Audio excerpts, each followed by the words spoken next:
ನಮಸ್ಕಾರಗಳು. 6ನೇ ತರಗತಿ ಪದ್ಯ 4 ನನ್ನ ದೇಶ ನನ್ನ ಜನ. ಈ ಪದ್ಯದ ಪ್ರಶ್ನೆ ಉತ್ತರ ಅಭ್ಯಾಸ ಚಟುವಟಿಕೆಗಳು ಇಷ್ಟ ಆಗಿದ್ದಲ್ಲಿ ವಿಡಿಯೋಕ್ಕೆ ಲೈಕ್ ಮಾಡಿ, ಶೇರ್ ಮಾಡಿ, ಸಬ್ಸ್ಕ್ರೈಬ್ ಮಾಡಿ, ಸಪೋರ್ಟ್ ಮಾಡಿ. ಒಂದು ವಾಕ್ಯದಲ್ಲಿ ಉತ್ತರಿಸಿರಿ. ಕಣವಿಯವರು ತನ್ನ ದೇಶ ಮತ್ತು ಜನರನ್ನು ಏನೆಂದು ಭಾವಿಸಿದ್ದಾರೆ?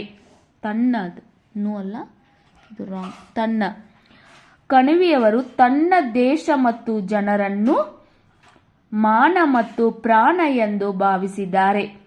ಇದು ನ ಅಂತ ಬರ್ಕೋರಿ, ಇದು ನು ಅಲ್ಲ, ನ ಇದು ರಾಂಗ್. ಕಣವಿಯವರು ತನ್ನ ದೇಶ ಮತ್ತು ಜನರನ್ನು ಮಾನ ಮತ್ತು ಪ್ರಾಣ ಎಂದು ಭಾವಿಸಿದ್ದಾರೆ. ಇದು ಸಿ ಮಾಡ್ಕೊಳ್ಳಿ. ಕವಿ ಕಣವಿಯವರು ನನ್ನ ದೇಶ ನನ್ನ ಜನ ಪದ್ಯದಲ್ಲಿ ಋಣದ ಬಗ್ಗೆ ಏನೆಂದು ಹೇಳಿದ್ದಾರೆ? ಕವಿ ಕಣವಿಯವರು ತನ್ನ ದೇಶ ಮತ್ತು ನನ್ನ ಜನ ಪದ್ಯದಲ್ಲಿ ನನ್ನ ದೇಶ ನನ್ನ ಜನ ಪದ್ಯದಲ್ಲಿ ದೇಶದ ಋಣವನ್ನು ಒಂದೇ ಜನ್ಮದಲ್ಲಿ ತೀರಿಸಲು ಸಾಧ್ಯವಿಲ್ಲ ಎಂದು ಹೇಳಿದ್ದಾರೆ. ಕವಿ ಕಣವಿಯವರು ನನ್ನ ದೇಶ ನನ್ನ ಜನ ಎಂಬ ಪದ್ಯದಲ್ಲಿ ದೇಶದ ಋಣವನ್ನು ಒಂದೇ ಜನ್ಮದಲ್ಲಿ ತೀರಿಸಲು ಸಾಧ್ಯವಿಲ್ಲ ಎಂದು ಹೇಳಿದ್ದಾರೆ. ಕಣವಿಯವರು ಈ ನೆಲದ ಮಣ್ಣು ಮತ್ತು ಬೆಳೆ ಯಾವ ಬಣ್ಣದಲ್ಲಿವೆ ಎಂದು ಹೇಳಿದ್ದಾರೆ? ಕಣವಿಯವರು ನೆಲದ ಬಣ್ಣ ಕಪ್ಪು ಮತ್ತು ಬೆಳೆ ಹಸಿರು ಬಣ್ಣದಲ್ಲಿವೆ ಎಂದು ಹೇಳಿದ್ದಾರೆ. ನಮ್ಮ ಹಿರಿಯ ಒಕ್ಕೂಲ ಯಾವ್ಯಾವೆಂದು ಕಣವಿಯವರು ಹೇಳಿದ್ದಾರೆ? ಸೂರ್ಯ, ಚಂದ್ರ ಮತ್ತು ಚುಕ್ಕಿಗಳು ಹಿರಿಯ ಒಕ್ಕೂಲ ಎಂದು ಕಣವಿಯವರು ಹೇಳಿದ್ದಾರೆ. ಕವಿ ಕಣವಿಯವರ ಸ್ವಚ್ಛಂದದ ಹಕ್ಕಿಗಳು ಎಂದು ಯಾರನ್ನು ಕರೆದಿದ್ದಾರೆ? ಕವಿ ಕಣವಿಯವರು ಹಾಡುಗಳು ಸ್ವಚ್ಛಂದದ ಹಕ್ಕಿಗಳು ಎಂದು ಕರೆದಿದ್ದಾರೆ. ಕವಿ ಕಣವಿಯವರು ಹಾಡುಗಳು ಸ್ವಚ್ಛಂದದ ಹಕ್ಕಿಗಳು ಎಂದು ಕರೆದಿದ್ದಾರೆ. ಇನ್ನು 2-3 ವಾಕ್ಯದಲ್ಲಿ ಉತ್ತರಿಸಿರಿ.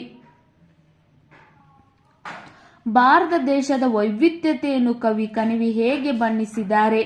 ಭಾರತದಲ್ಲಿ 100 ಭಾಷೆ, ಭಾವನೆ, ನೆಲೆ, ವೇಷ, ಕಲೆ, ಹಲವಾರು ವೈವಿಧ್ಯತೆಗಳಿದ್ದರೂ ಏಕತೆಯಿಂದ ಬದುಕುತ್ತೇವೆ ಎಂದು ಬಣ್ಣಿಸಿದ್ದಾರೆ. ಭಾರತದಲ್ಲಿ 100 ಭಾಷೆ, ಭಾವನೆ, ನೆಲೆ, ವೇಷ, ಕಲೆ, ಹಲವಾರು ವೈವಿಧ್ಯತೆಗಳಿದ್ದರೂ ಏಕತೆಯಿಂದ ಬದುಕುತ್ತೇವೆ ಎಂದು ಬಣ್ಣಿಸಿದ್ದಾರೆ. ಕಣವಿಯವರ ಭವಿಷ್ಯದ ಒಡಲಿಗೆ ನೀಡುವ ಸಂದೇಶವೇನು? ಕಣವಿಯವರು ಭವಿಷ್ಯದ ಒಡಲಿಗೆ ಪ್ರಾಚೀನವನ್ನು ತಿಕ್ಕಿ ತೊಳೆದು ವರ್ತಮಾನದ ಜೀವ ಕಳೆ ನೀಡಿ ಬಾಳ ಹೊಳೆ ಉಕ್ಕೇರುವಂತೆ ಮಾಡಬೇಕೆಂದು ಸಂದೇಶ ನೀಡಿದ್ದಾರೆ. ಕಣವಿಯವರ ಸಮೃದ್ಧ ಬಾಳು ಹೇಗೆ ಉಂಟಾಗಬೇಕು?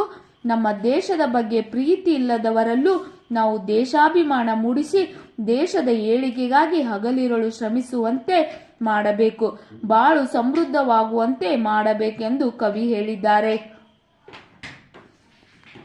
7-8 ವಾಕ್ಯಗಳಲ್ಲಿ ಉತ್ತರಿಸಿರಿ. ನನ್ನ ದೇಶ ನನ್ನ ಜನ ಪದ್ಯದ ಭಾವವನ್ನು ವಿವರಿಸಿ. ನಾವೆಲ್ಲರೂ ಒಂದು ಕುಟುಂಬದಲ್ಲಿ ವಾಸಿಸುತ್ತೇವೆ. ಅವರನ್ನು ನನ್ನ ತಂದೆ, ನನ್ನ ತಾಯಿ, ನನ್ನ ಅಣ್ಣ, ನನ್ನ ಅಕ್ಕ ಎಂದು ಹೆಮ್ಮೆಯಿಂದ ಗುರುತಿಸುತ್ತೇವೆ. ಇದೇ ಬಗೆಯ ಅಭಿಮಾನ ನಾವು ಹುಟ್ಟಿದ ದೇಶದ ಬಗ್ಗೆ ಇರಬೇಕು. ನಾವೆಲ್ಲರೂ ಭಾರತೀಯರು, ಭಾರತ ಮಾತೆಯ ಮಕ್ಕಳು. ಭಾರತದಲ್ಲೇ ವಿವಿಧ ಧರ್ಮಗಳಿವೆ, ವಿವಿಧ ಭಾಷೆಗಳಿವೆ, ವಿವಿಧ ಸಂಸ್ಕೃತಿಗಳಿವೆ, ಇತಿಹಾಸವಿದೆ.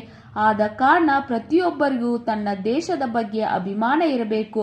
ತಾಯಿ ಮತ್ತು ತಾಯಿ ನಾಡು ಸ್ವರ್ಗಕ್ಕಿಂತಲೂ ಮಿಗಿಲು ಎಂದು ಸಂಸ್ಕೃತ ಸುಭಾಷಿತ ಹೇಳುತ್ತದೆ. ಕುವೆಂಪುರವರು ದೇಶ ನನ್ನದು, ನಾಡು ನನ್ನದು ಎನ್ನುವ ಎದೆ ಸುಡುಗಾಡು ಎನ್ನುತ್ತಾರೆ.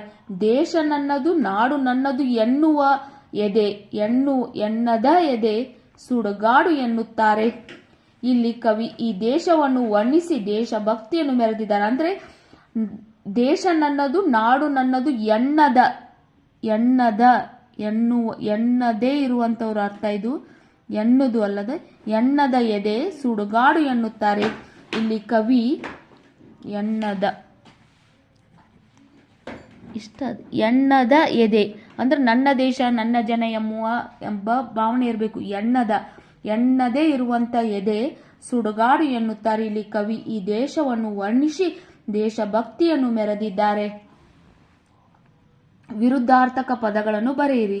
ಮಾನ, ಅವಮಾನ, ಹಿರಿಯ, ಕಿರಿಯ, ಪ್ರಾಚೀನ, ಆಧುನಿಕ, ಏರು, ಇಳಿ ಬಿಡಿಸಿ ಬರೆಯಿರಿ. ಉಕ್ಕೇರಲಿ, ಉಕ್ಕು ಪ್ಲಸ್ ಏರಲಿ. ಭವಿಷ್ಯದೊಡಲಿಗೆ, ಭವಿಷ್ಯದ ಪ್ಲಸ್ ಒಡಲಿಗೆ. ಎದ್ದೇಳು ಎದ್ದು ಪ್ಲಸ್ ಏಳಿ ಎದ್ದೇಳಿ. ಸ್ವಂತ ವಾಕ್ಯ ಬರೀರಿ. ಋಣ, ನಾವು ಹೆತ್ತವರ ಋಣ ತೀರಿಸಲಾಗದು. ಸ್ವಚ್ಛಂದ, ಹಕ್ಕಿಗಳು ಸ್ವಚ್ಛಂದವಾಗಿ ಹಾರಾಡುತ್ತವೆ. ಜೀವಕಳೆ, ದೇವಾಲಯದಲ್ಲಿರುವ ಮೂರ್ತಿ ಜೀವಕಳೆ ಹೊಂದಿದೆ. ಸಮೃದ್ಧಿ, ನಮ್ಮ ನಾಡು ಸಮೃದ್ಧವಾದ ನಾಡು. ವರ್ತಮಾನ, ನಾವು ವರ್ತಮಾನರು ಎಲ್ಲ ಸುದ್ದಿಗಳನ್ನು ತಿಳಿದುಕೊಳ್ಳಬೇಕು. ನಾವು ವರ್ತಮಾನದ ಎಲ್ಲ ಸುದ್ದಿಗಳು, ವರ್ತಮಾನದ ಮೀನ್ಸ್ ಮಾನದ, ಇದು ವರ್ತಮಾನದ ಅಂದರೆ ಈಗ ನಡೆಯುವಂಥ ಎಲ್ಲ ಸುದ್ದಿಗಳನ್ನು ತಿಳಿದುಕೊಳ್ಳಬೇಕು. ನಿಮಗೂ ಕೂಡ ಈ ಪಾಠದ ಪ್ರಶ್ನೆ ಉತ್ತರ ಅಭ್ಯಾಸ ಚಟುವಟಿಕೆಗಳು ಇಷ್ಟ ಆಗಿದ್ದಲ್ಲಿ ವಿಡಿಯೋಕ್ಕೆ ಲೈಕ್ ಮಾಡಿ, ಶೇರ್ ಮಾಡಿ, ಸಬ್ಸ್ಕ್ರೈಬ್ ಮಾಡಿ, ಸಪೋರ್ಟ್ ಮಾಡಿ. Thank you.